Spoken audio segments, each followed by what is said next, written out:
Hey guys, how's it going? This interview that you're about to watch is one that I've been really excited for a while now, and our schedules were able to line up enough where I was able to sit down with film producer, and he's also the head of acquisitions for MVD Entertainment, Eric Wilkinson. Guys, this was a really fun and in-depth interview where we talked about everything from his role in producing indie films, what that's like, including his newest film that he's working on currently. We also talked about Friday the 13th. We talked about Tom Cruise and his passion, his drive for physical media, and what he's doing currently to cultivate film with the MVD label. And we talked about everything else in between. It was a blast talking to him. I do have to point out an issue though, and that was with an audio connection problem on his side. It happened twice during the interview, so when you hear the crackling while he talks, just hang out, be patient for a little bit because he quickly resolved the issue. Alright guys, so let's get into our interview with Eric Wilkinson.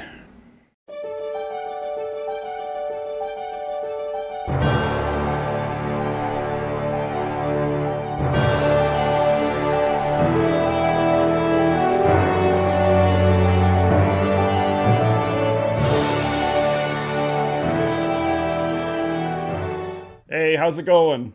It's good to be here. I always start off asking our guests, what was it that made you say, this is what I wanted to do? I wanted to be a film producer. Was it a certain movie, TV show? Or maybe you didn't want to be a producer at first and kind of fell into it? How did that all work? I'm, I don't know. When I was a kid, I saw, I'm thinking a trilogy or a quadrilogy of movies that changed my life.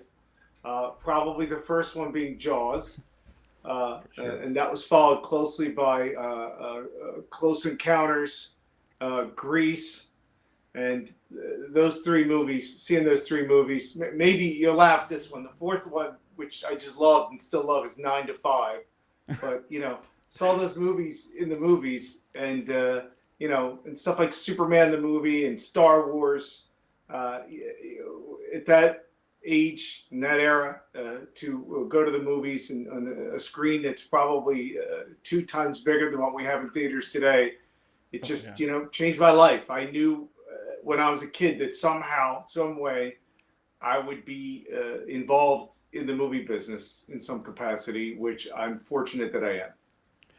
So what was it always your goal to be a producer or it, Yeah, two things. I wanted to make movies, and from the moment that I rented and bought my first movie, I really also, equally wanted to. By the '80s, I equally wanted to work in the home entertainment business. now did you go to film school I or did not. I have a degree in marketing, business administration. wow. I was a I did not go to film school, but I schooled myself on both the history of the movie business and the industry in general. Yeah, I always find it interesting. I'm not sure how it is today, but back in the 70s, 80s, and even especially the 90s, with the big boom of the Tarantino, Robert Rodriguez phase, where majority of people didn't go to film school. They kind of just taught themselves, and Yeah, that's like Simon, my brother Simon and we did the same thing where we kind of same as you. I remember the first movie I saw in the theater was E.T. And I was just, I mean, even though I was real little, I think I was like 4, but I still remember it today so vividly that I knew that's what I wanted to do even at a young age. And and yeah, so we kind of just taught ourselves yeah, by studying movies, how they were made, and then especially with home media when you come to audio commentaries. And back then they had 1 2 hour documentaries really digging into how they made the movies. And yeah, and then we slowly started getting to the business. And yeah, I don't know if you can do that anymore. I'm not sure. well, you can do anything you put your mind to. I for me, I had a similar path in that, it started, my earliest memories of going to the movies, and then, you start discovering, growing up when we did, having video stores that are disposable, just having whatever movie you wanted, or as fast as they could release them, we were taking them home and watching them. And then, at some point, there were certain moments or triggers went off in my head. I'm going to say for me, was the VHS copy of Inner Space. Oh. If you remember the beginning of that, there was a demonstration of pan and scan. It started out as pan and scan. That was one of the first VHS tapes, I think, after there was a Woody Allen movie that may have gone letterbox first, but showed me what letterbox was and maybe woke me up to widescreen films at home. And that, after seeing that tape and seeing that demonstration where it starts out in the 133 full frame and sort of pulls back and shows you that it's a 185 letterbox, that led me to Laserdiscs, which were generally at the time, presented in letterbox format. Then when you buy Laserdiscs and, the grandfather of the DVD and Blu-ray, that they introduced us to making of featurettes and commentaries and things like that. And they're some of the most educational things it's like a film school. I agree with you when you mention that, in that you can just sit there and listen to a director talk about his technique, or the director of photography, or the writer, and just learn the craft by watching commentary after commentary, or listening to commentary after commentary, or watching these making of featurettes. And at the same time, for me, I was a bit of a nerd as a teenager. In addition to reading Mad Magazine and Fangoria, I would ride my bike to the store and buy the Hollywood Reporter and Variety, and just read I started reading the trades at a pretty young age, some of which I have sitting here in my room that I saved a couple of issues from when I was a kid, just because I loved reading them. And that also led me to, you always, being the geeks that we are, I'm sure any video store you went to, you probably made friends with the owners of that store, and 100%. They would give me copies of the trades. So they give me, here, I got some right here. They give me copies of Video Business Magazine. This is from 1989. Video Store Magazine. I mean, and this really introduced me to the business aspect of home video.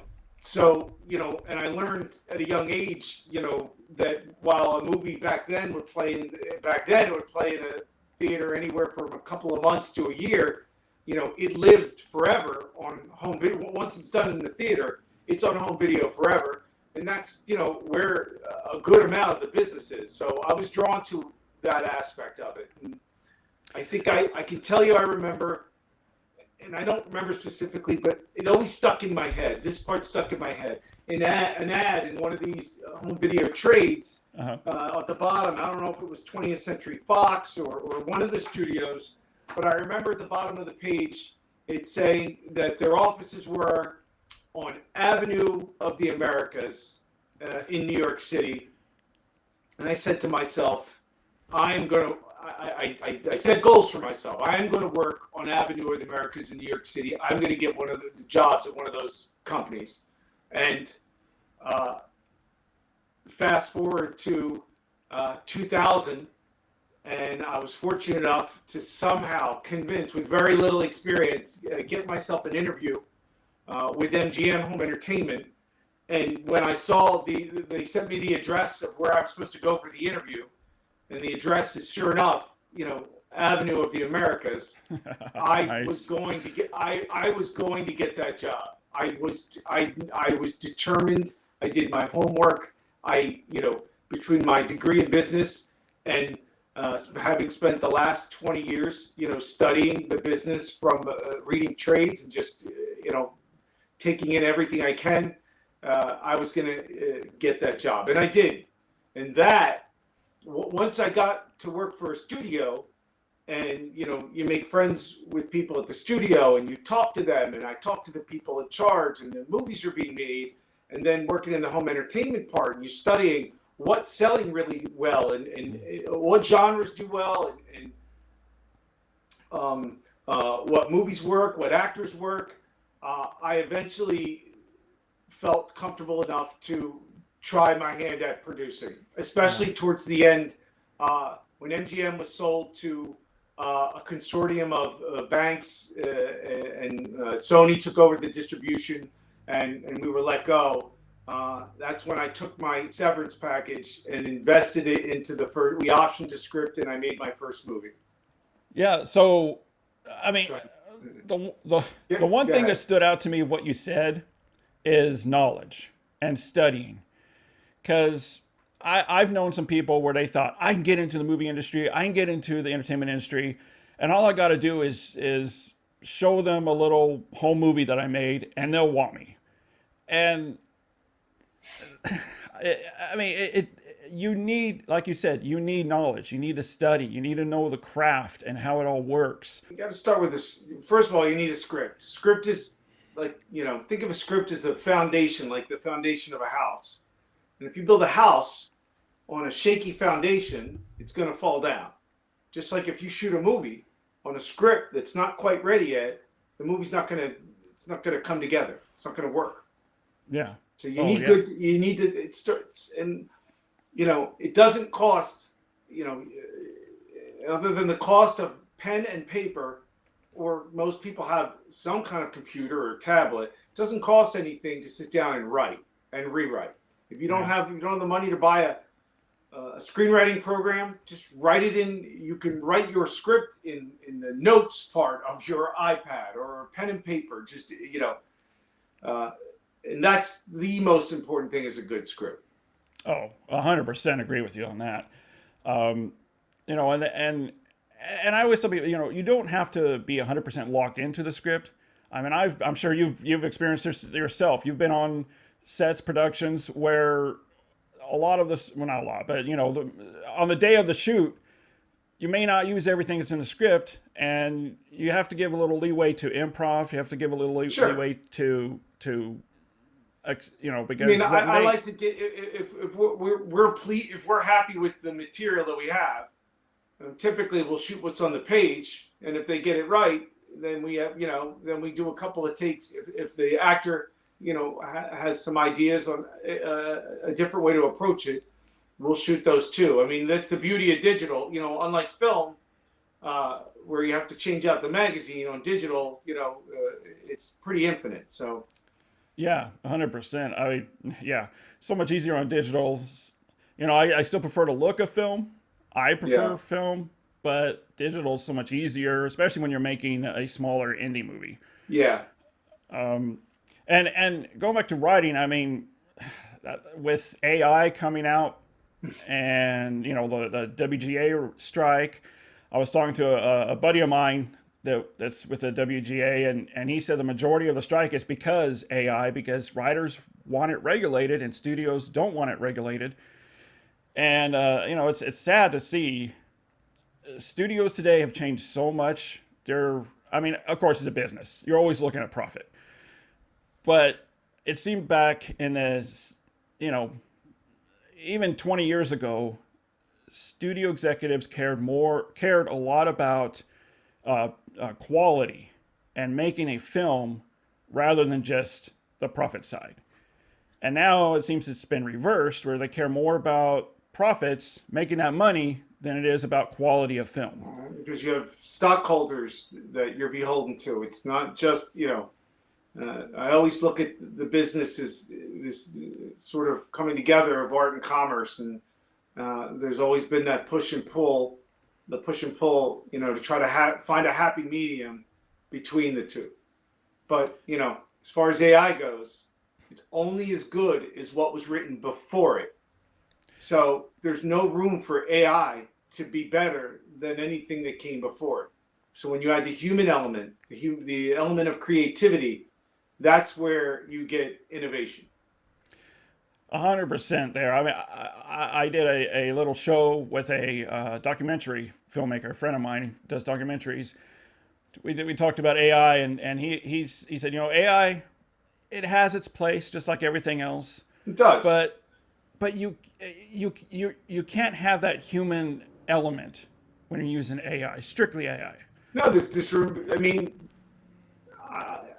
I needed a short synopsis for the movie The Only Thrill when we were putting a thing on the back of the DVD, and I just didn't feel like writing it myself. And I went to ChatGPT, and I told it because it wasn't, and I went and I asked it. I needed a 3-sentence synopsis for the 1997 movie The Only Thrill, and it gave it to me.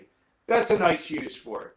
Yeah. I would never use AI to give me, and I have my own ideas and things that I want to see and things that I want to share with the world.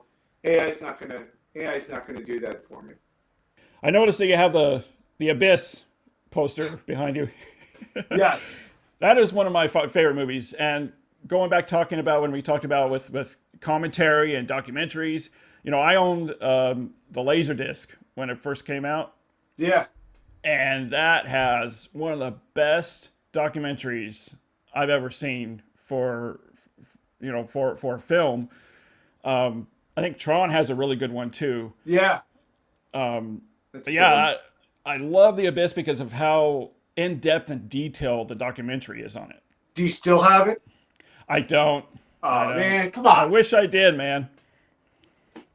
Come on, you don't. That's the one I had right there. You gotta hold these things, man. Yeah. Oh, I love them. Yeah. I also have it on VHS. Yeah, I still have right now I just have the DVD. Unfortunately. Yeah, I wish I would have kept it.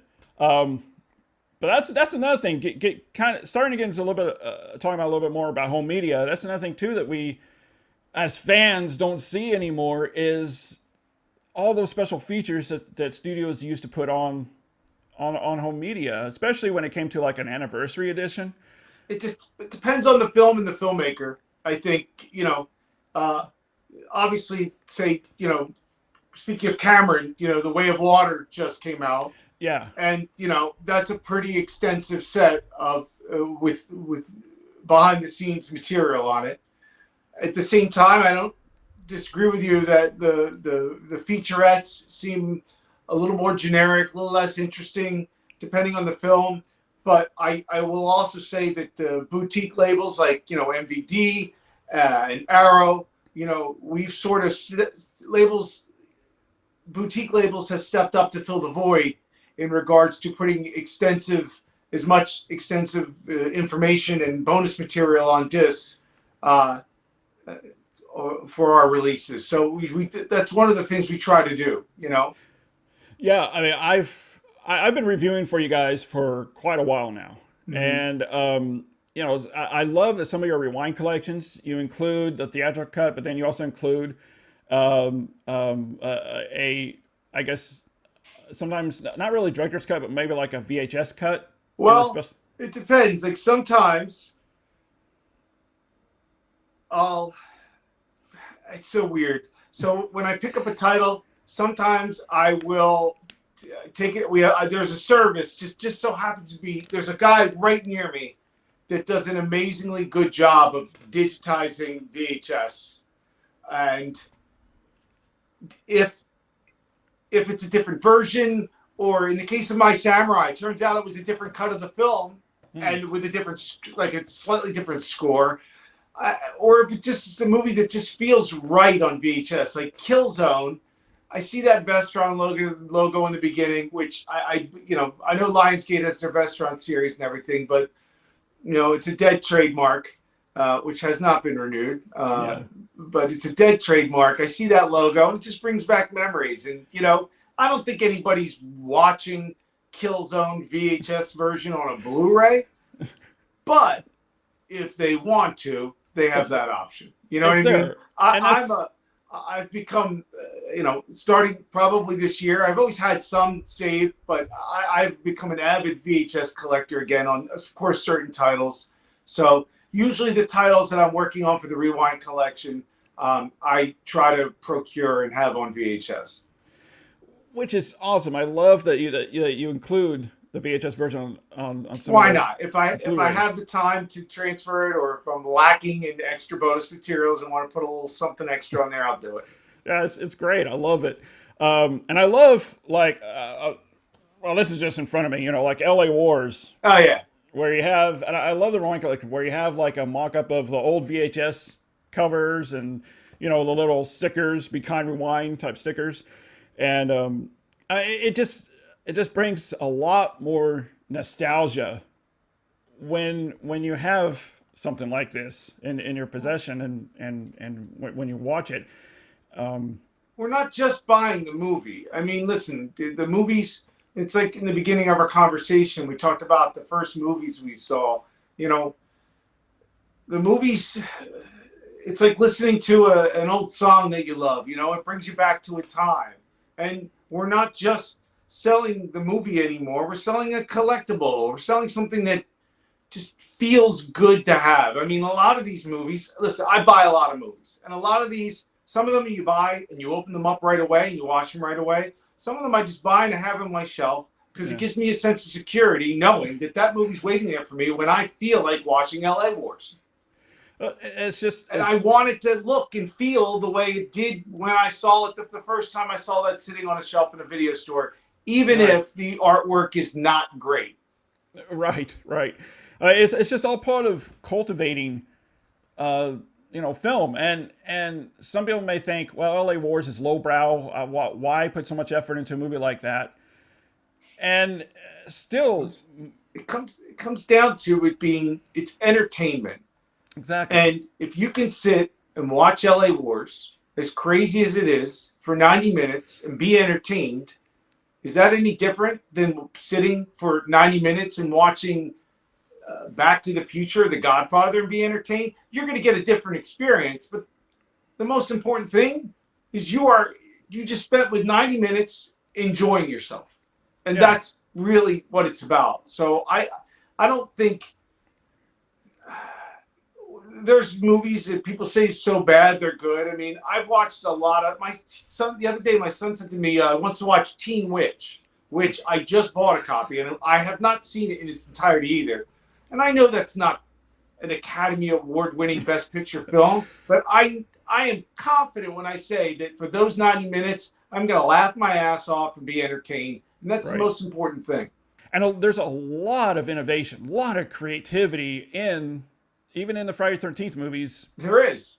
I remember when Friday the 13th, I think Part 5 was on its way to the theaters. And at the time, it was like HBO or Cinemax or Prism, one of the cable channels, every night around 11 o'clock was running a Friday the 13th film, starting with the first four.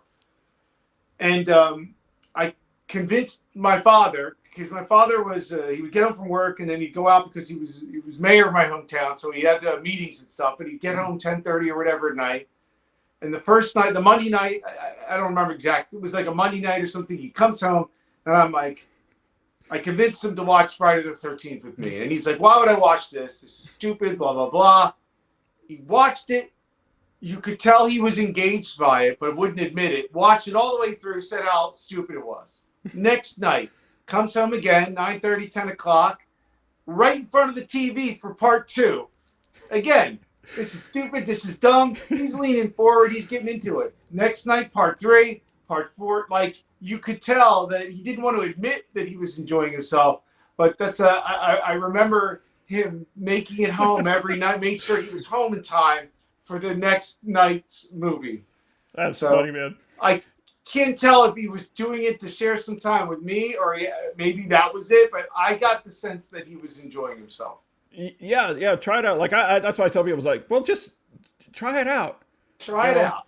One of my two greatest theatrical experiences was Friday the 13th, Part 3 in 3D. Wow. Even better was the crowd on Friday, April 13th, 1984, and we saw Friday the 13th 4. That, probably the most fun I've ever had in a theater, where the crowd, it was like a concert, that the crowd was cheering. At this point, they were cheering for Jason every time he killed somebody. But to be the energy, I'll never forget the energy in the room in that experience. And that's what's great about the theatrical experience you can't get at home. People don't act like that now, but back then, it was a riot. There is no good movies or bad movies. It's all about entertaining. Some are more entertaining than others. Something dumb or that I might find entertaining, you might not. At the same time, there might be some art house movie that you think is amazing. Like, I don't think I could watch, I don't know, I don't want to criticize any movie, but am I going to pop in Gandhi or Remains of the Day anytime soon? Probably not. But I do own copies in case I want to watch them. Yeah, same here. Yeah. When I was doing my research, Friday the 13th Part 3, I think, cost like 2.2 million. Yeah. I mean, this is $80, but still. And Part 4 cost like 1.8 million. And it grossed more than Part 3 did. It shows you don't need a big budget. Like even today, you don't need even an 80, 100, $200 million movie or budget to make a great movie. And when you don't have those big budgets, you're more creative because you have to use what utilize what you have. Yeah, I mean, you just described the first film I produced was The Man from Earth, and that was shot on a budget of about I think it was $101,500, and we didn't have a lot of money. The movie's got a lot of dialogue and not a lot of locations, but you learn to focus on it forces you to focus on the work and make sure the script is as good as it can be. Exactly. and do the best with what you have. And sometimes, that's a film which I'm immensely proud of. It ranks amongst the top 60 science fiction films of all time on the IMDb, I'm proud to say. Wow. Nice. And that's because, first and foremost, like we were talking about earlier, it just starts out with, it's a good script. You have a good script, it doesn't matter what your budget is. Your budget could be $5,000. If you have a good script, it's going to be a movie people will watch. I mean, Clerks is another great example of that. I mean, Clerks is rough around the edges to look at, but it's a great script and it's funny, and it didn't matter that it didn't look, like $1 million movie. Yeah, or Rodriguez's El Mariachi. Absolutely, El Mariachi is another great example. But the part they don't tell you about is after the studio bought the movie, they dumped a ton of money into that movie. Yeah. So. Yeah, exactly. So talking more about your producing, I know that you're a producer on the is it the G.G. Allen biopic? Well, I'm working with producer John Murphy and with director Jonas Ackerlund attached, and we're developing a movie about G.G. Allen. Yes, a biopic. Great. So. I was curious because I actually didn't know you were attached to that until I set up this interview and started doing a little bit more research on you. Yeah. And the first thought that came to mind is, what exactly drew you to that type of project? What drew me to that project was MVD distributes the documentary Hated. I think it's called Hated. It's about G.G. Allen.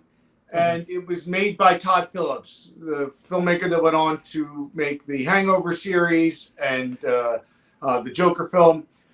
So this was his first film. And it's a favorite. It's an early film acquisition from MVD that predates me being here. But it was a film whose subject matter that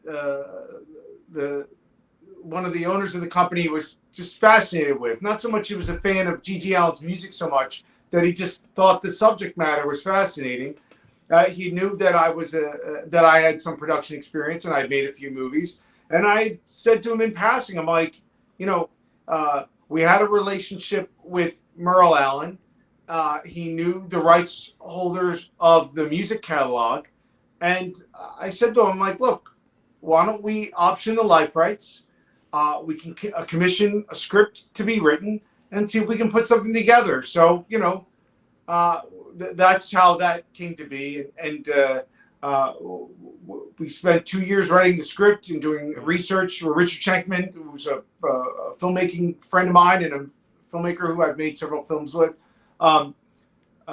Wrote the script, and I eventually, with my relationship with Don Murphy, who's a producer, I thought with him having produced like a movie like Natural Born Killers that the subject matter wouldn't scare him away. It didn't, and he came on board as a fellow producer. And it's a little bit, things have slowed down a bit because of the writer's strike. But what we're regularly working on it, showing it around, and hopefully it will become a movie soon. Nice. Yeah, I didn't know Murphy was involved in it. That's awesome.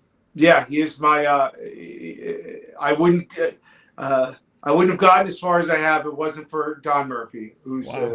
enjoying a moment right now with the new Transformers film. He's one of the producers. I bet.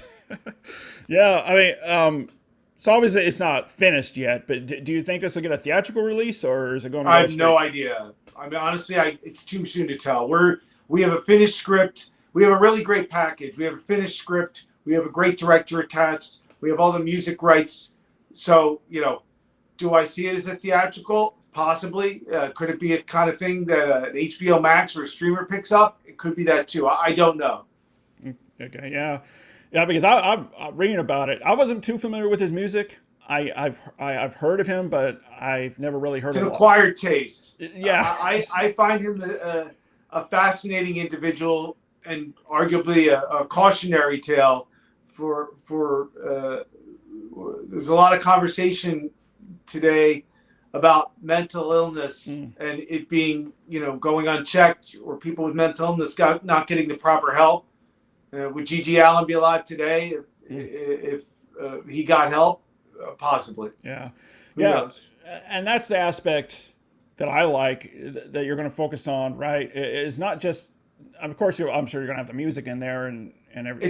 It's not a movie that sensationalizes his It's behavior, because his behavior was abhorrent. Yeah. He was a terrible individual. It's a cautionary tale. This is what happens when you allow this person to become who he became without helping him. Yeah. So it's not going to be a Bohemian Rhapsody type. No, Yeah. it's not a feel-good movie, Yeah. but certainly, the kind of movie where you won't be able to look away. Yeah, I'm really looking forward to it. I can't wait to check that out. Well, I hope it becomes a movie. We're trying. Yeah. Yeah, I'm sure you'll get there. Like with any movie, it takes its time, but eventually it can get there. Sure. Now, again, of course, we've talked about you being a producer and working at MVD, but I was curious, how did you transition from being a film producer to head of acquisitions for MVD? Well, remember, I worked, at MGM, Yeah. and I worked in home entertainment, which sort of, I learned enough working at a studio to try my hand at producing. In regards to that, I mean, after a while, I was very deeply involved, and this is back in the late '90s and into the 2000s in home entertainment sales. And specifically physical media. With MGM, it was start out being VHS and DVD, and then with eventually, by the time I was at Kino Lorber, it was DVD and Blu-ray. Yeah. But when I got to Kino Lorber, I got involved and started doing acquisitions and also taking my production experience and applying it to the releases. I sort of got my feet wet there in regards to producing the collector's editions for home entertainment. I was involved with the big movie I worked on that won a Saturn Award was the Giorgio Moroder presents Metropolis. Oh. I was heavily involved in the Redemption catalog there. I launched a sub-label there called Horizon Movies. So I got my feet wet there and doing acquisitions. And the reason I got into acquisitions, I'm thinking, if physical media sales will eventually, get to the point where, if it goes all digital, I want to be relevant in this business. Yeah. So acquisitions makes the perfect sense in that, or made perfect sense to me, because no matter what the delivery system is, whether it be on an optical disc or through digitally, we're always going to need content to be acquired. Yeah, true. I still have the Metropolis Blu-ray and Nosferatu. Did you work on? Yeah. Now the Metropolis, there's Giorgio Moroder presents Metropolis, is the 1980s version of it, where they took Freddie Mercury. I'm trying to think who's on the soundtrack. It's been a while. They took a bunch of pop songs from the era, and they rescored the movie with, like an MTV score. Yeah, yeah, yeah. So that's the version I worked on. I do not take credit that we put out a very nice version of the classic Metropolis from Fred Slade. Yeah. The only credit I take for that is I did not produce the features on that. However, if you have the version I worked on, it has lenticular packaging where the rings sort of go up and down on the packaging. I did that. That was something that I asked for. Oh, okay. Yeah, that's the one I do have. So yeah, I'm taking credit. I did that. Hey, you should. But the Marauder Metropolis, that one won a Saturn Award for best, catalog DVD Blu-ray release. That's a memory that I cherish. That first of all, I didn't think I was going to win any award when I went there, and to stand up on a stage, and it's the only time I ever got to accept an award in front of a room full of, not just any celebrities. The Saturn Awards are science fiction, fantasy, and horror. I was geeking out the whole night. Here I am. They're all looking at me. That was pretty cool. Talk about a surreal experience. It was. It was a real experience. It was cool. Yeah. Talking about MVD, first I want to say congratulations on Rain Man. Yeah, it's very proud of that release. I didn't put it in the Rewind collection, even though it's an '80s film, and certainly in memory of the video. Everybody went to the video store in 1989, you could miss that title, but it's not a cult film. Yeah. In that sense, I didn't want to. It's a won Best Picture. I didn't want to make a weathered-looking VHS cover with stickers on it.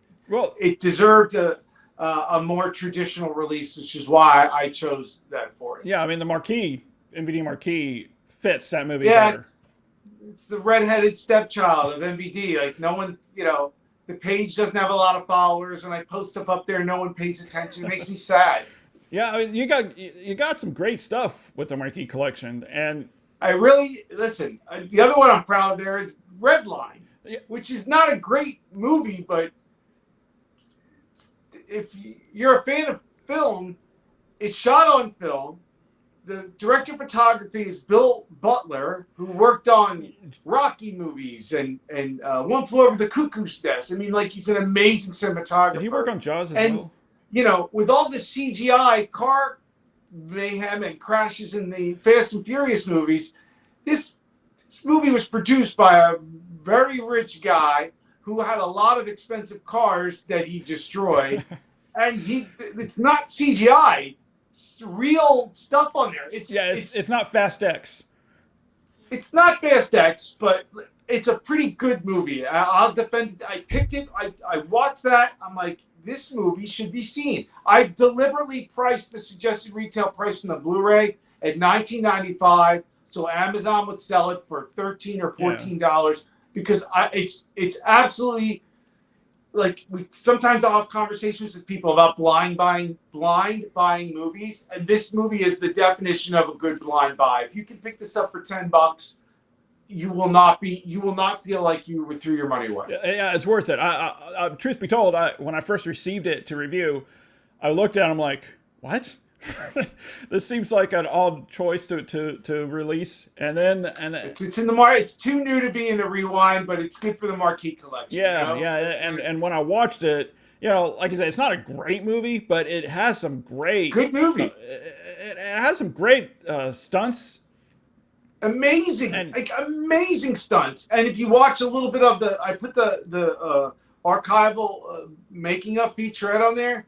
I mean, very little CGI. The CGI use in that film, in regards to the car stunts or crashes, is only to enhance or complement the action on the screen. It doesn't. They didn't use CGI to build.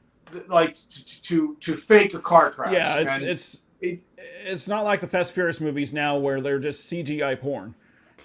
I mean, I saw Fast X. I mean, he's driving down the dam with his car. There's nothing real about that. The dam is CGI. The car is CGI. The water coming after him is CGI. There's no stakes. It takes you out of the movie a little bit. I'm still entertained. I love Fast and Furious movies, but Yeah, I mean. Like I said, I was surprised that was released, but at the same time, I'm glad it was released. And I've had some people tell me it's odd that MVD decided to release Rain Man. It doesn't seem like their type of movie to release. I love it. I mean, listen, the reason why we have Rain Man, it's one of my favorite movies of all time. Yeah, 100%. And my answer was, well, have you looked at their marquee collection? Because, like you said, it's not really the most popular one. The Rewind collection is the more popular one. And so I'm trying to get people to recognize the marquee collection more because, you know, you have movies like Rain Man. It helps. It helps to put a big movie like Rain Man in it to maybe raise the awareness of the brand itself. Exactly. And listen, there's nothing. I guess it's less collectible, but it's a great place to put some, movies that sort of aren't quite culty enough, but are certainly worthy for room on your shelf. In your home video collection. Yeah. Now, we're on this channel, we're all about inside baseball. So you can be as inside baseball as you want. Our viewers love it. I love hearing about it. And I was saying, I've always been curious about this. With a movie like Rain Man, it's a major studio film. Okay. Now, did MGM do the 4K restoration? And then they No. Okay, that's what I want to know. And it's weird because some people posted giving credit to MGM. MGM provided us, MVD, with access to the camera negative. Okay. Duplatech deserves the credit for the transfer and restoration. Okay. So, yeah, as the producer of that release, my job was to get quotes from places like Vinegar Syndrome and Duplatech and other people that do transfers. I decided to work with Duplatech because not only are they capable, not only do they do good work because they do a lot of Kino Lorber stuff. They've done a great job with theirs, but they do good work. They also do 4K authoring. So for sake of ease, I thought, well, they could do the transfer and go right into the authoring of the 4K disc. Yeah. So they oversaw the transfer. They kept me in the loop all along the way. Not that I'm giving them notes on Barry Levinson's film, but I worked with them on that. And then once the transfer was done, they used the last approved HD master that MGM did 10 years ago to sort of they colored it using that to sort of lay the base. And after that point, we had to get in touch with Barry Levinson. Okay. To oversee, so he could oversee the final color grading and of the final product and approve it. Now, did they do the HDR grading, or was that done by MVD? The Duplatech oversaw the HDR and Dolby Vision application to the film. Okay. If that's the right term. Yeah, sure. I always just say HDR grading, but yeah. I mean, remember, we originally announced that I had an SDR master, which I felt looked pretty good, but credit goes to my boss, Ed, who saw some of the feedback from the fans. And I did tell him, but, I know, we here at MVD, we're budget conscious because we have to be. We're not Shout Factory or Criterion. But once he saw the feedback and we had a conversation, and I said, yeah, there are some fans that are a little disappointed. He gave me permission, which I was glad, but to go back and push the date back and start over. Yeah, I mean, I'm not sure. I believe you saw my review on it where I did a comparison between the Blu-ray and the 4K. Yeah, I loved it. Oh, thanks. Yeah, and when I posted, I got Rain Man on social media, and when I posted the video, I had a lot of people say, but it's not HDR, it's SDR. And I'm like, no, it's HDR. No, it's HDR. Yeah, so I want to set the record straight. It is, in fact, HDR. Absolutely. Okay. Yeah. 100%. Yeah, I mean, it probably would look great in SDR, but I thought it looked pretty good. I mean, because it's Rain Man, and it's a lot of talking and driving. I mean, there's beautiful cinematography in the film, but at the same time, it's not. I don't know. It's the HDR application to this film certainly enhances the experience. There's no doubt about that. There are other films that are more visually striking that I think HDR does even more for those types of films than it did for Rain Man. But it's the best that Rain Man has ever looked. I can't imagine it's going to look any better than it does right now. Yeah. And nothing makes me prouder to have been involved and helped, because I talked to guys at somebody, I won't name the companies, but there are other companies that had access and could have released this film, and they didn't seem like, while we compete for content, at the same time, I'm respectful to those guys. I'm like, is this a film you're going to do? Because if not, I'd like to do it. And I talked around, and no one seemed excited about doing it. And I said, I want to do this. I love the film. I think it's a brilliant film. I'm proud to have been involved with it in some capacity and bringing it to this version to consumers. And I hope that they buy and support it. I really hope they buy and support it because it costs a fortune. Oh man, it's a beautiful transfer. I loved it. I'm so glad you guys released it. Great. Like you said, 10 years ago, we had the Blu-ray. I think it was the 25th anniversary Blu-ray, and I didn't think it could look any better than that. And I think it's a nice looking Blu-ray. Yeah, but yeah, and then I saw that, and I was like, oh yeah, this wipes the floor with from the Blu-ray, especially when you compare it. It's just a great release. And going back to what you mentioned a little bit earlier, some of the other labels seem to not want to release Rain Man. Is that kind of like, is it because they think it's a smaller film and people aren't really going to be interested in it, and so therefore it's not worth? I don't know if you call it smaller. Oh, I mean, listen, a lot of the labels, their focus is on sci-fi, action, horror, fantasy. Comedies and dramas are, in 2023, in regards to physical media, comedies and dramas are not necessarily on the top of people's lists to purchase content. Just they are. I mean, listen, when I do acquisitions, depending on what it is, I understand that part. Yeah. At the same time, this is a Tom Cruise film. Who's since Top Gun has come out, he's not stopped being in the news since last summer, and he's got a big new movie coming out. The movie won Best Picture, and I, as a collector, like I have all the best pictures, on the shelf together, and as a collector, I want to have the best versions of every movie that won Best Picture. I want to have the best versions. Yeah, definitely. So, I mean, I think that was the first movie that Tom Cruise was nominated for Best Actor, Supporting Actor. No, he was not nominated. Oh, he wasn't? Okay. Was not. I thought he was. Dustin Hoffman won. Yeah. And Barry Levinson won 4 Academy Awards. Yeah, Barry Levinson won for Best. Cruise was not nominated. Okay. Cruise got nominated a year later for Born on the 4th of July, but lost to Daniel Day-Lewis for My Left Foot. Yeah. Okay. Some reason Cruise should have been nominated. I thought so. His performance is, my opinion about his performance is exceptional. And Tom Cruise's performance in Rain Man is exceptional to the point where he's so convincing at being that character. His acting, it almost seems effortless. You forget that he's acting. Yeah. Like, it's almost like the performance gets by you because you almost forget that he's performing.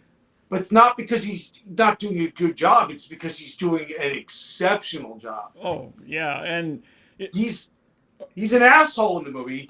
Charlie Babbitt is an asshole in that movie until he grows and until he has until he realizes the love for his brother. He's an asshole in that movie. Yeah. And Tom Cruise is such a good actor and so good at being the asshole that you forget that he's acting it. I believe that his performance got taken for granted because he was just, people thought maybe they thought he was an asshole in real life. I don't know. Maybe they thought he wasn't acting, or it didn't seem like it doesn't feel like he's acting because he's so good at it. Yeah. I mean, but like Dustin, we know doesn't have autism, so you see Dustin's performance. Mm-hmm. But Tom's, you don't quite see it.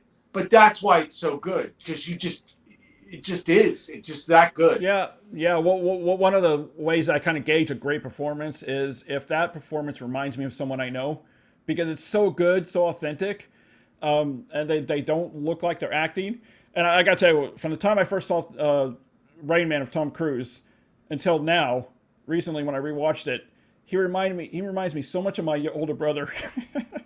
And I'm just like, that to me, that's a great performance when you don't see, like you said, you don't see him acting. He becomes that character so much so that it reminds you of someone that you may know.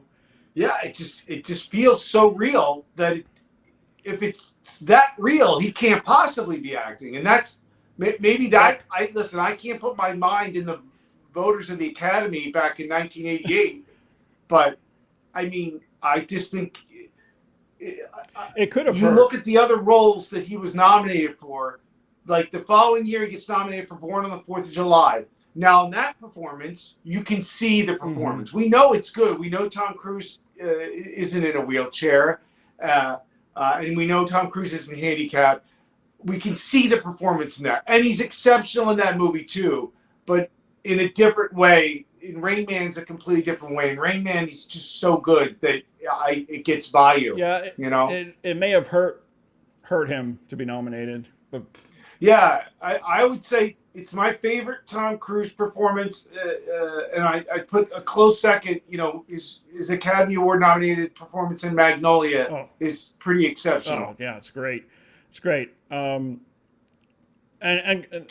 maybe, but then again, I think about Collateral, which Collateral, amazing. When you're watching a Tom Cruise movie, it's tough not to see Tom Cruise. He's such a big star, but I'll tell you, Collateral, he's so good in that you do forget. Like, he's such a bad guy in that. It's really, those are probably my 3 favorite Cruise performances. Oh, absolutely. And I don't think he's ever played a bad guy, a villain before in a movie. Not like that. Yeah. I mean, and then he dyed his hair gray, which I thought was great. Well, the rest of us are trying to avoid that. Yeah, right. He's Tom Cruise. He makes it work. He makes it work. And I love Jason Statham's cameo in that movie in the beginning when he hands off the briefcase. Oh, yeah, yes. That's great. Yep. Going back to remastering movies, you touched on it a little bit, but I mean, how hands-on are you on remastering it? I mean, obviously you would have the final say. You would sign off on it, correct? Well, yeah. I mean, I'm not the artist that made the film. Yeah. So, while the work's being done on the film and I'm involved in the process, ultimately, sometimes the filmmaker's involved. I get sent check discs and links to review, so I'm involved, but I certainly don't give creative direction in that. If I don't have the filmmaker involved, if there was a previous version available, I might send that and use that as a basis because I know that the director was involved with that. I would never, say to make something lighter here, darker here, give criticism on that. Would I look at something and like in Swamp Thing? I think the amount of restoration work in terms of dirt removal, things like that. Would I give comments on that?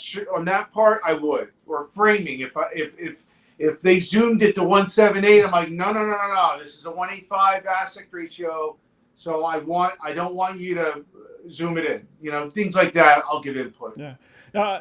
With Rain Man, I correct me if I'm wrong. Did the previous Blu-ray, was that zoomed into 178?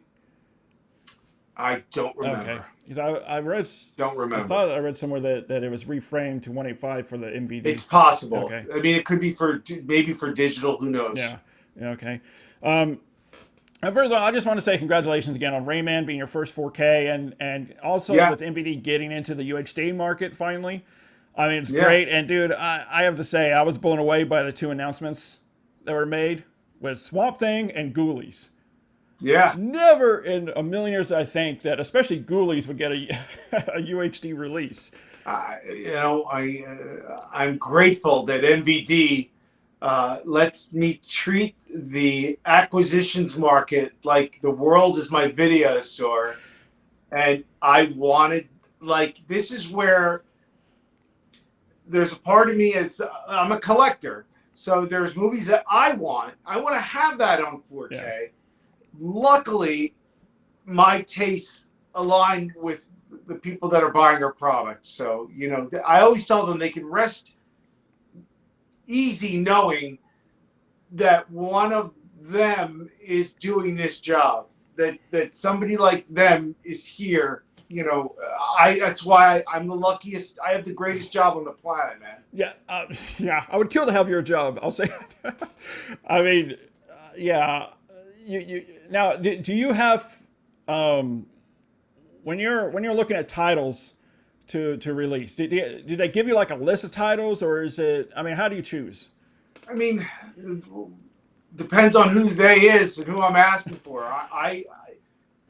I make a pot of coffee every night, and I get on the internet, and I start between the list of movies that I own and the list of movies I want to own, and I start looking them up, finding out who owns them. You know, we don't have deals with something, like I don't have deals with Warner Brothers or Sony, so they're not easy to get. But you know, nothing makes me happier than finding out that 30-year-old movie that was distributed by, you know, Universal Pictures back in 1990 has now the rights reverted back to their original owner, and that's when I pounce, you know. And listen, we do reach out to the studios, and I hope to maybe add another bigger studio to our list of companies that we work with to try to pick some more, you know, lesser known or titles that the other companies aren't going after.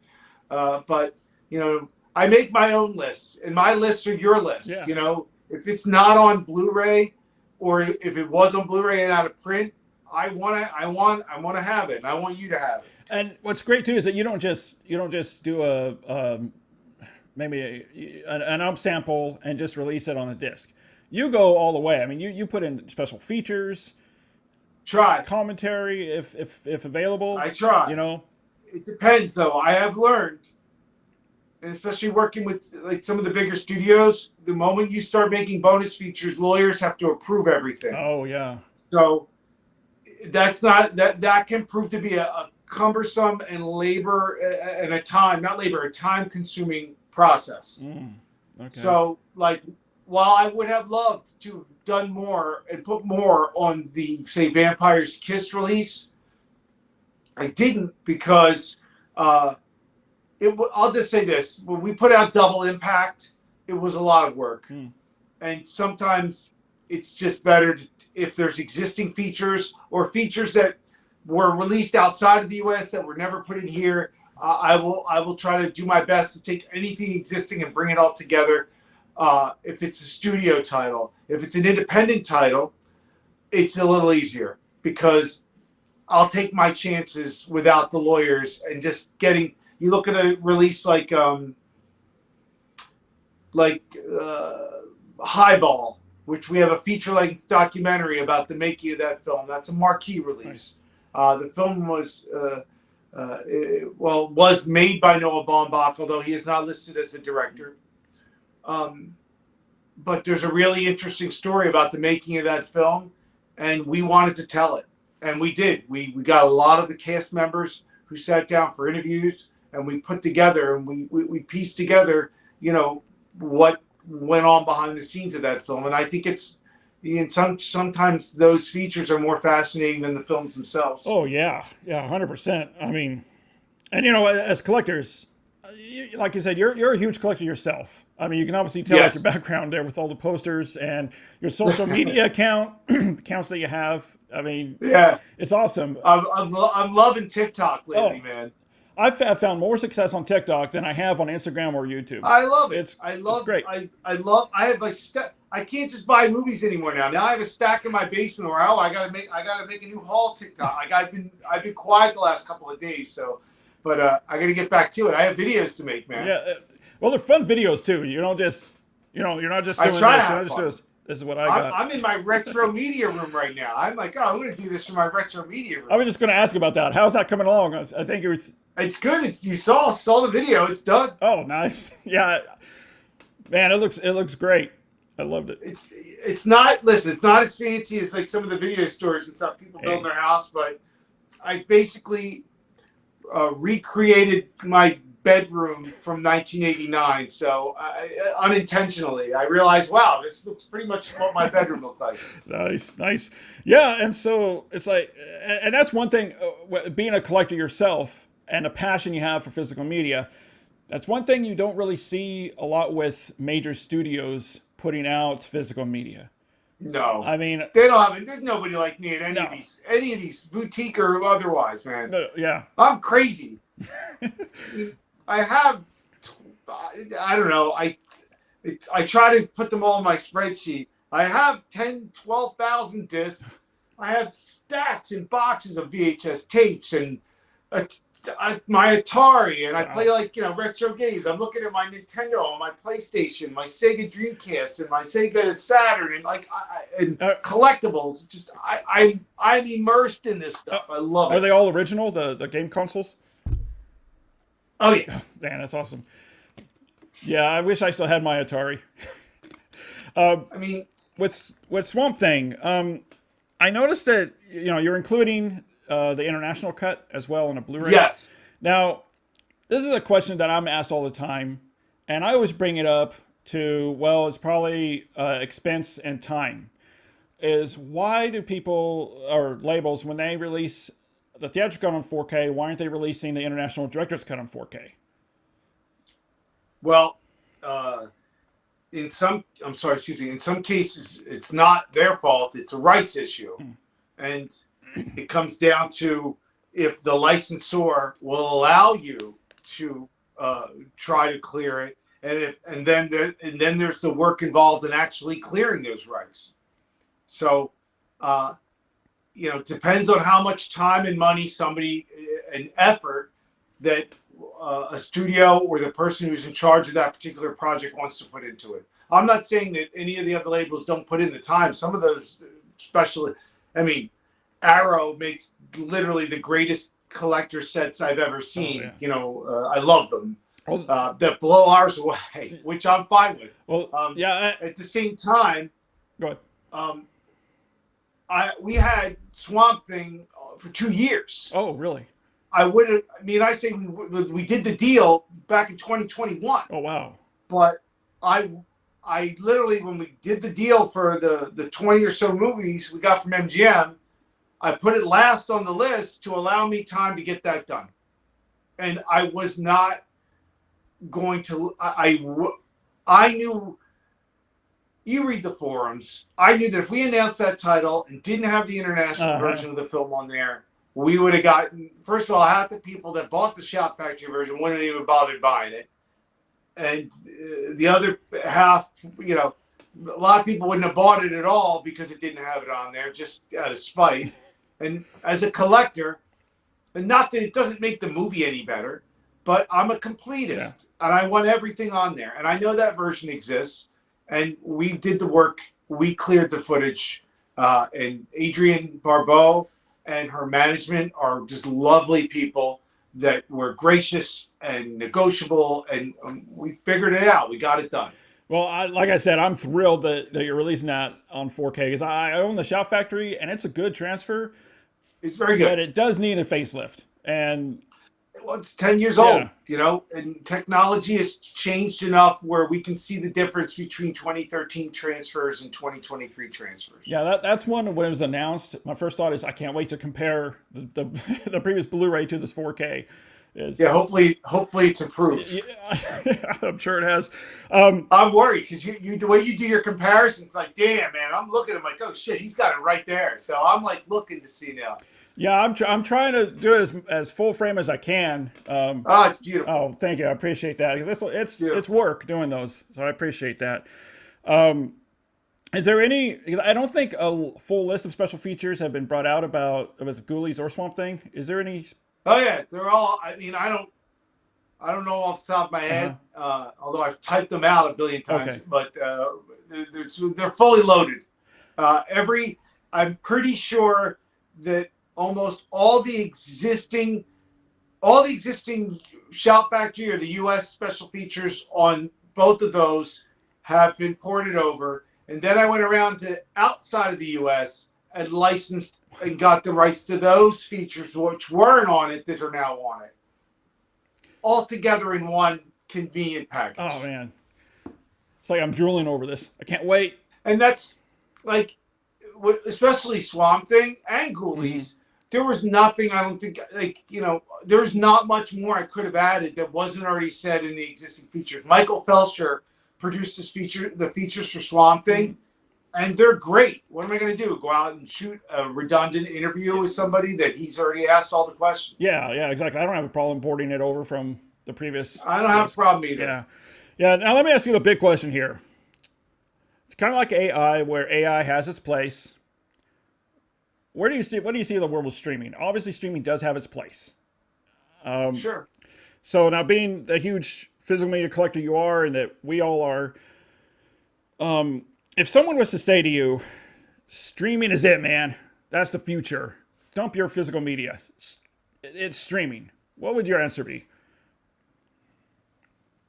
My answer would be, if that works for you, then have at it. You get rid of your movies and you watch your movies on streaming. I like to have a library at my fingertips and not have to worry about having to subscribe to Paramount to watch a Paramount film, or go to Peacock to watch a Universal film and have to subscribe to that. And then remember, you're at the mercy of those.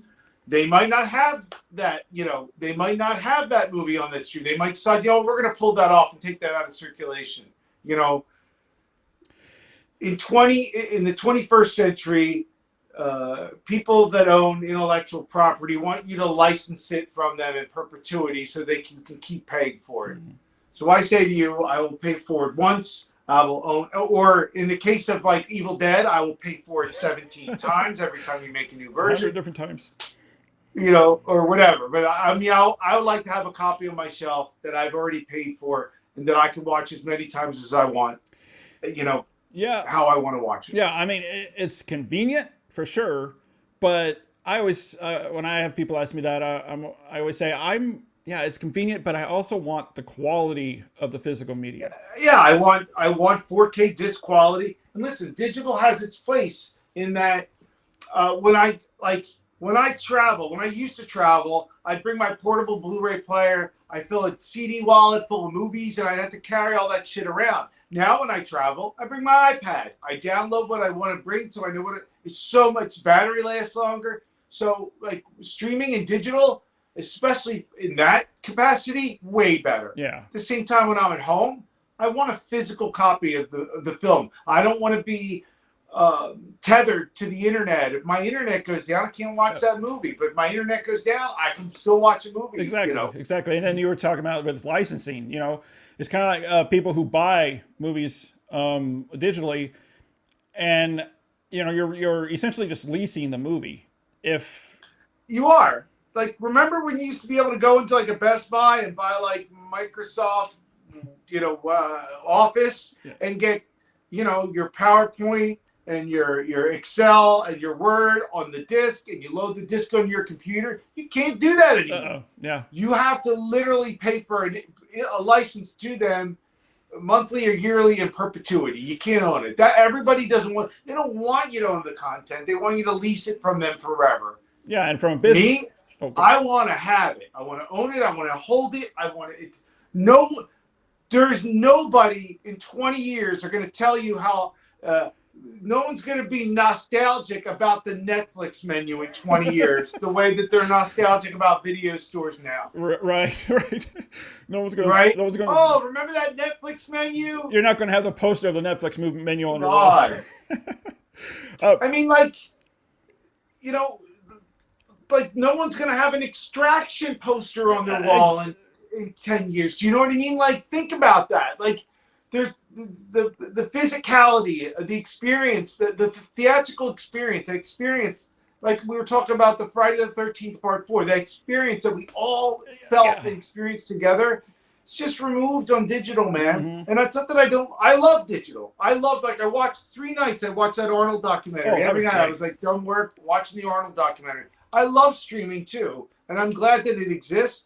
I would love for many of those movies to be out on physical media. Thank God we have filmmakers like Noah Baumbach and Martin Scorsese who make movies for Netflix, but clearly or must put in their contracts that Criterion gets to put out physical copies of their films. So I'm glad at least some of them can get in the hands of consumers.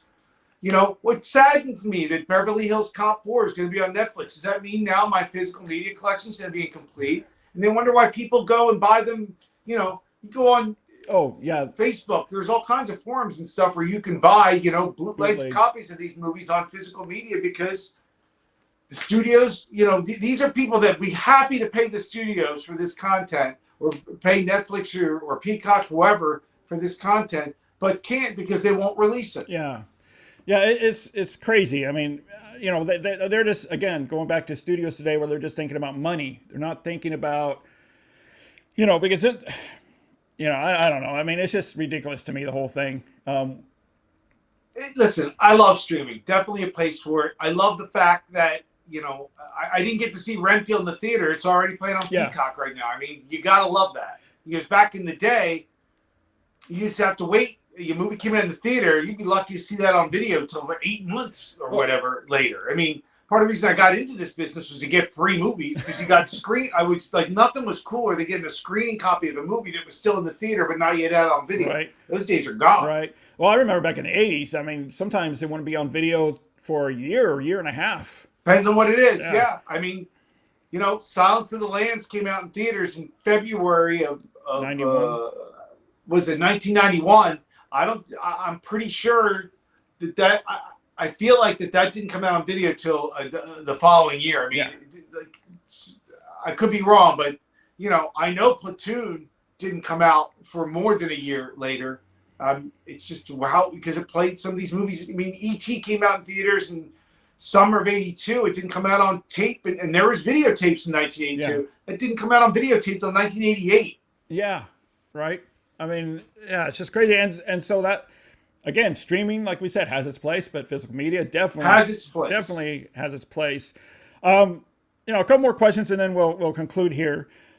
Sure. Where do you see these boutique labels being, such as, you know, MVD, Arrow, Shout Factory, you know, Vinegar Syndrome, Kino Lorber? Do you see them being the dominant for physical media? I do. I mean, when I say dominant, I mean, listen, I'm not going to sit here and tell you that 20th Century Fox isn't going to sell millions of copies of Avatar: The Way of Water on disc. They will. That's, you know, in terms of sheer numbers, the studios will dominate. We will dominate in that we will make sure that a diverse selection of films from the studio's catalogs, libraries will be made available as best we can. We make those available to the public, especially the titles. The reason why Kino is so good at Kino gets great titles and digs deep into the catalogs, picking movies that just aren't, you know, worth Paramount's or you know, it's not worth. The studios look at that and say, we won't sell enough copies for that for it to be worth us to put it out. But Kino will do it, and thank God that at the very least they do that. You know, I mean, like Marathon Man. I was going to say that when I read that Mill Creek is working with Disney, you know, I sent them my own, like this is, I don't work for Mill Creek at all, but I literally made a list of I made a spreadsheet, spent 3 hours on a spreadsheet. This is how crazy collector I am. This isn't Eric, the employee of MVD. This is Eric, the collector.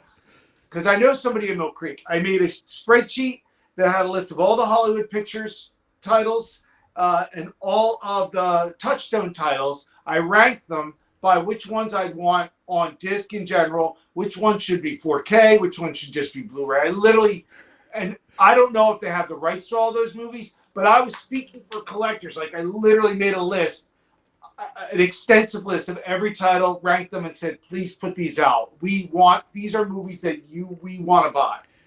And hopefully they'll put some of those out. They'll take your suggestions. I'm hoping, you know, I'm hoping that's the case. You know, I love those guys over there. I think they get beat up a little bit in the forums, but you know, at the end of the day, listen, while some of the Mill Creek stuff, in the way they present it, may not be in the most collectible way, I'm just grateful that they put stuff out. On. You know, they're putting stuff out that maybe somebody else wouldn't. So, you know, I praise them for that. Yeah, 100%. Because I know now studios like Paramount licensing movies out to different distributors like Kino. Is that foreshadowing that?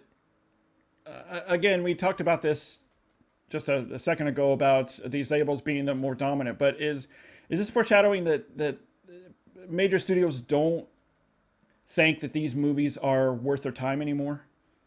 I don't even know. I don't want to say that they don't think it's worth their time. I think it just comes down to dollars and cents.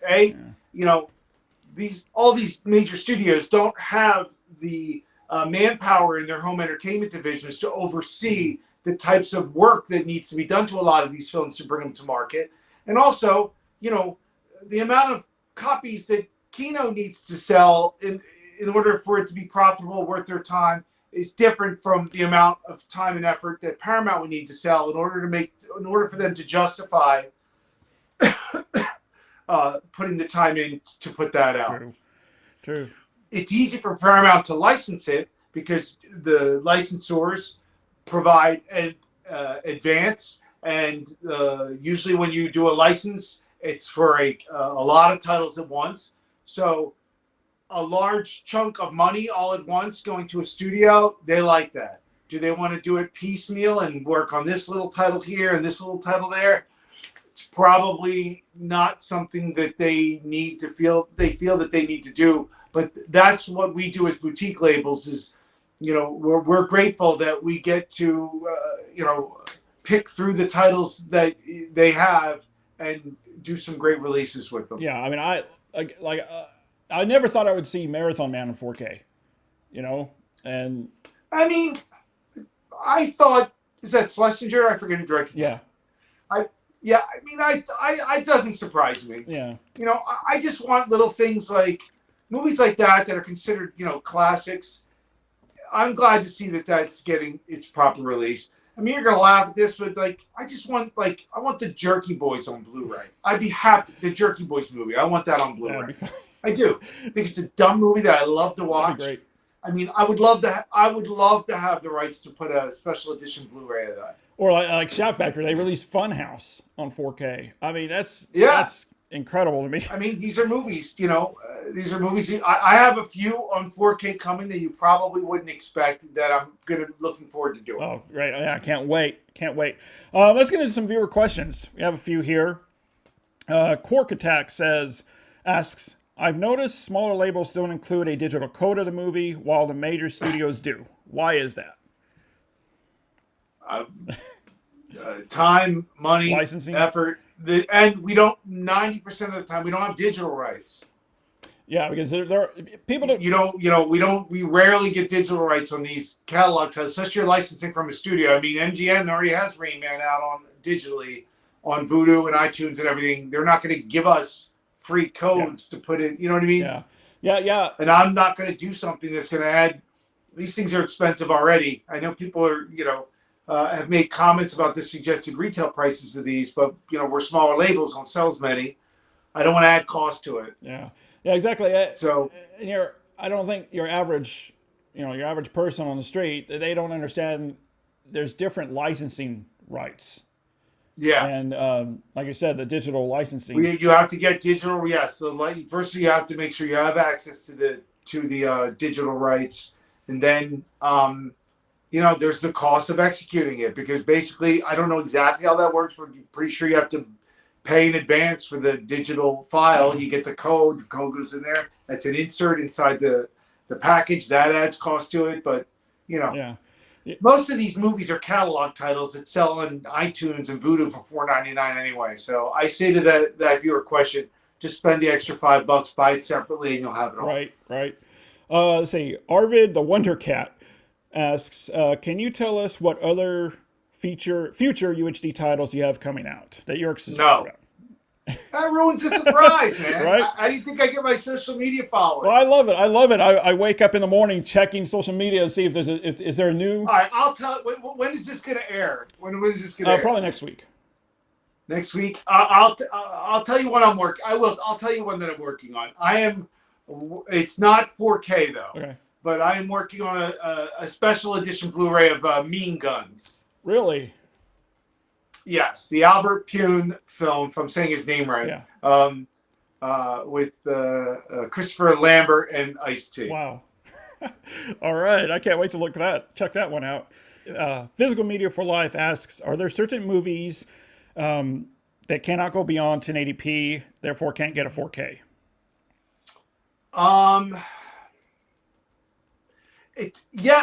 Yes, it depends on the materials that are available. That it all comes down to that. Meaning, if we have access to, in order to make a good 4K master, you need access to the camera negative. So right now, a good example of this is Split Second.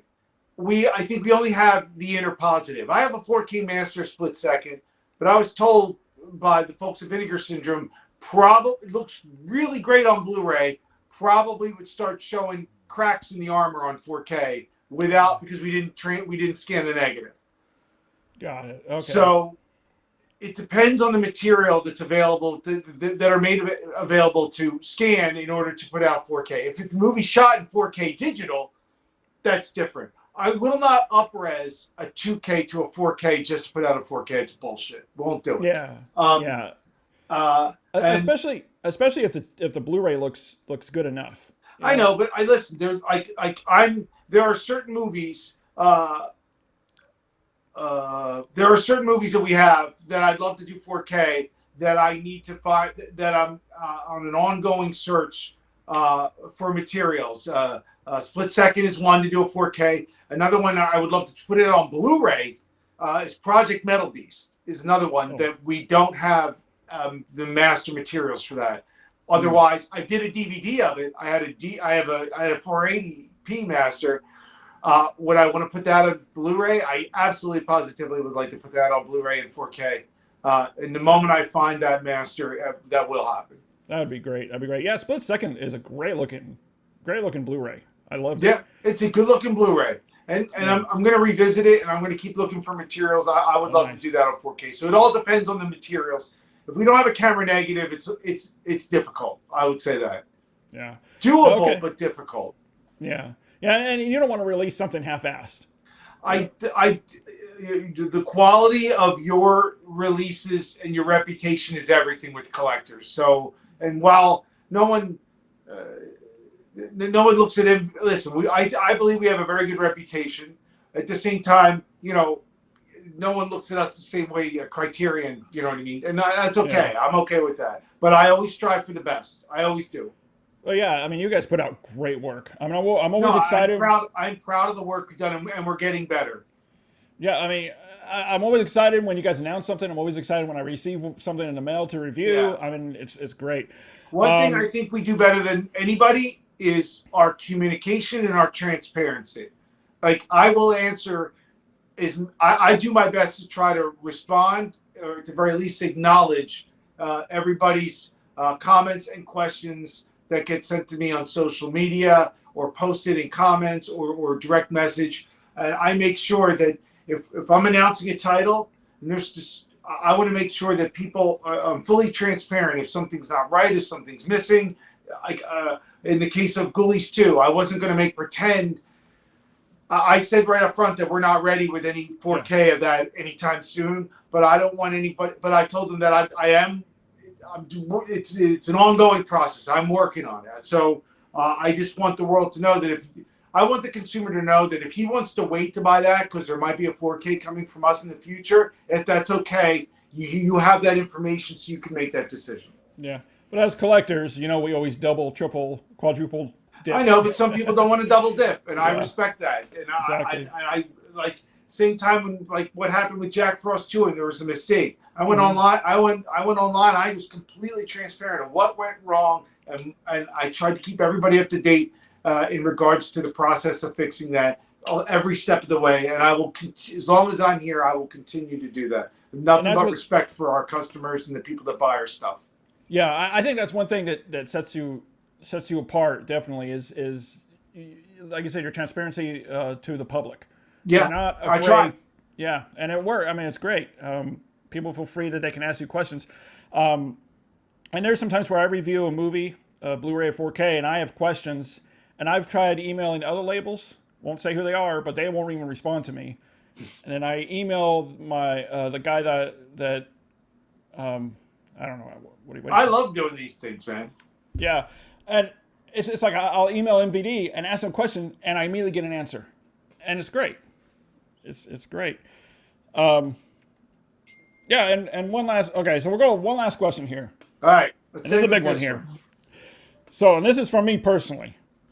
What is that one title in your holy grail that you want to see get a UHD release?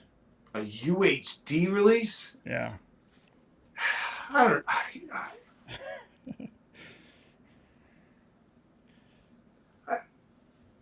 I'm not sure.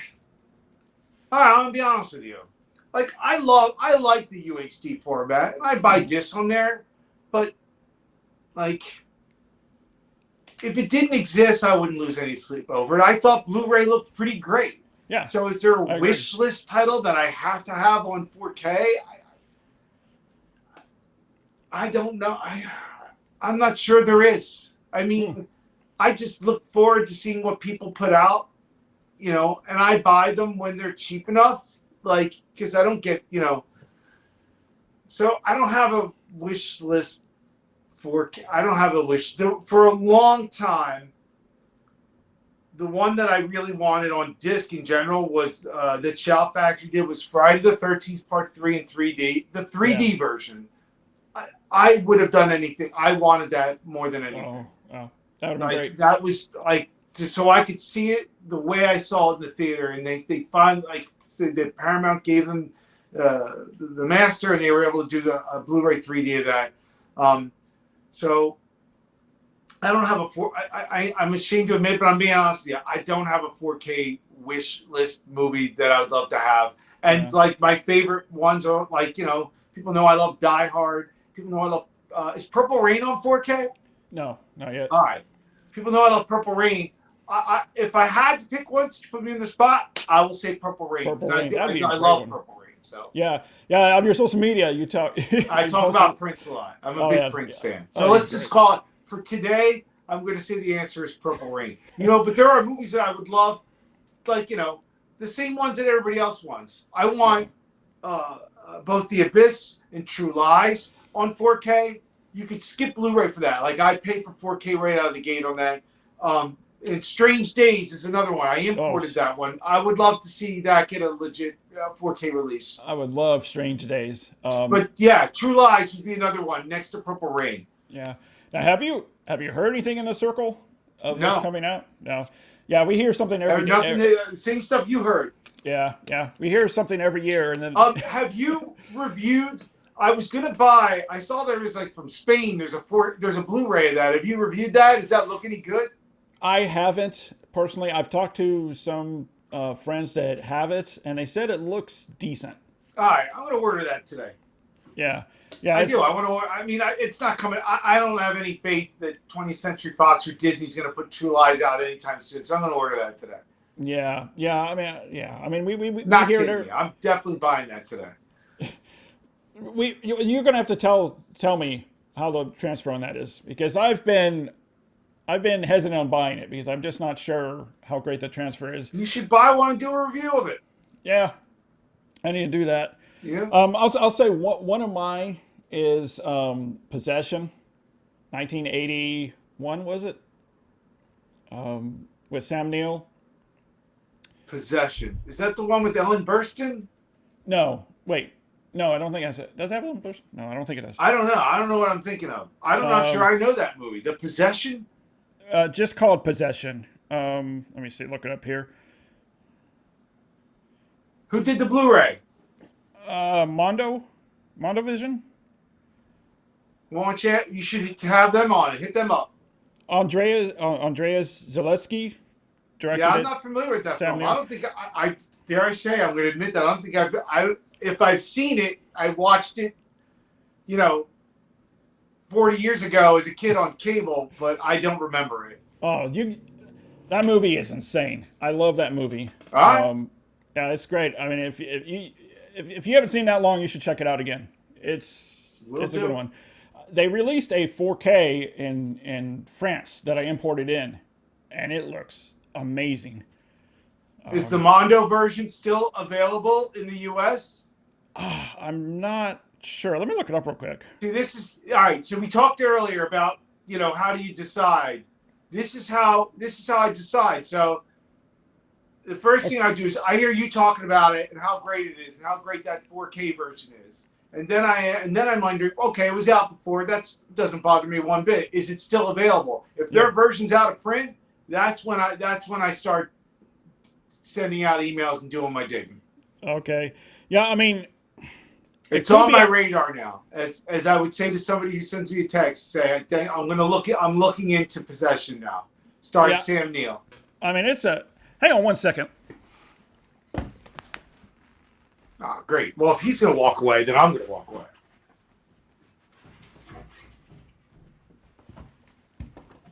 I'm kidding. It'd be funny if I could walk this way and get into his screen. All right. Sorry, I was trying to look for the 4K, but I couldn't find it. That's all right. I got up and walked away when you did, just so I look like I got up too. So that's the Blu-ray. Yeah. Yeah, and I mean, Amazon still shows it has it. But it could still be out of print. It's just being sold by third party. I'm going to do some digging. Yeah, that'd be great to get a domestic 4K release of that. All right. All right, man. Yeah. Let's tell everyone where they can find you on social media. But my Instagram is still private because I never set up an Instagram yet, but I'm going to make a fix that in the future. In the meantime, you can follow MVD on Facebook at facebook.com/MVD Rewind Collection. You can follow me on Twitter at Indie, INDEE producer, and also on TikTok at Indie producer. Yeah, I'm going to go ahead and put your social links down in the description of this video. So that'd be great. Click on it. Yeah, guys, go follow me. If you're a collector, you like physical media, you're going to want to follow me on TikTok. I love showing off my stuff. That sounded really weird. I love showing off the things that I purchase, and the stuff I've collected over the years and things like that. And I just have a lot of fun. And I always talk about buying Blu-rays, DVDs, VHS, and vinyl. That's the things I love. Yeah, you have a great social media account, and I'll tell you the Ghoulies video that you put out. You lift up the toilet seat. That was awesome. That's the best I could do. I don't have a lot of special effects. No CGI or AI there. Yeah. I tried to put it on a string and lift it out of the toilet, and it was all I gave up. I just put some tape on the back of it and put it up on the toilet seat. So great. All right, man. Well, great talking to you. Pleasure talking to you, man. Yeah, maybe we'll do this again sometime. And yeah, guys, go follow Eric on social media, and we'll see you guys next time. And remember, keep physical media alive.